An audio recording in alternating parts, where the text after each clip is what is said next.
Obviously, there haven't been many games this year where rebounding hasn't been front and center for you guys as a need, but how have you guys kind of overcome this year that lack of a singular physical kind of presence like you've had in the past?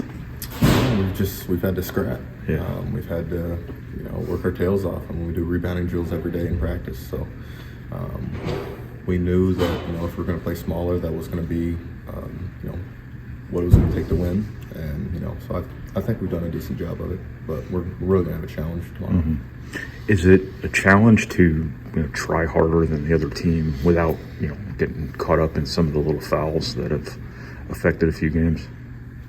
Yeah, I mean, it's difficult to be aggressive and do what you can. And I mean, sometimes rebounding, doesn't matter how hard you try, sometimes the ball just doesn't bounce your way. Right. When people are bigger and people are faster, it can be difficult sometimes, but that's all you can do. I mean, Coach Penn always says, we're doing our best. If we're doing, what we're capable of and doing our jobs, and that's all we can ask for.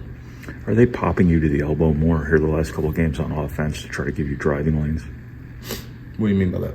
Like instead of rolling into a post up, you're popping out to the elbow and they're feeding you there, and you've had an angle on the guy behind you to try to rip and go. Yeah, I think that's kind of came organically though. Mm-hmm. To be honest with you, I think teams are trying different coverages, and so I think I'm just trying to read the game and see what I can get out of it. If I can get that guard on me in that kind of nail area, I like that matchup. So Matt talked after the game about sometimes teams scheme to take away the short roll. Is that the guy helping in from the wing and coming up, or is it the way they space out their coverage up top? It can be anything. It can be both. It could be that the low man comes over and takes the short roll. If it's early, then Braden has a skip pass. If it's later, then he throws it to me and I have a skip pass.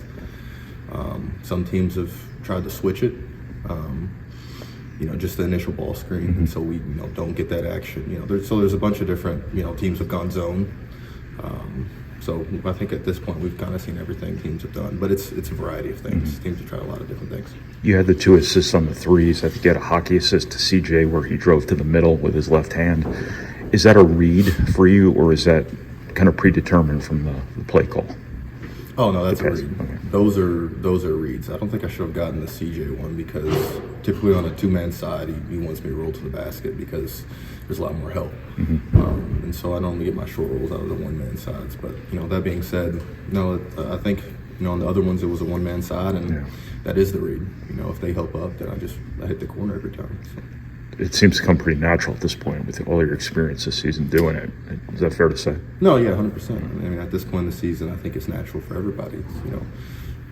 The guys have done a great job of, depending on who's rolling. If Will comes in the game, he's rolling. He's not short rolling, and so that guy has to fill behind. But the guys have done a great job of knowing that if I'm short rolling, I have to stay corner. So I think it's everybody. Everybody's playing natural at this point. How big of a carrot is the double bye for the Big Ten tournament when you guys go to Illinois this weekend?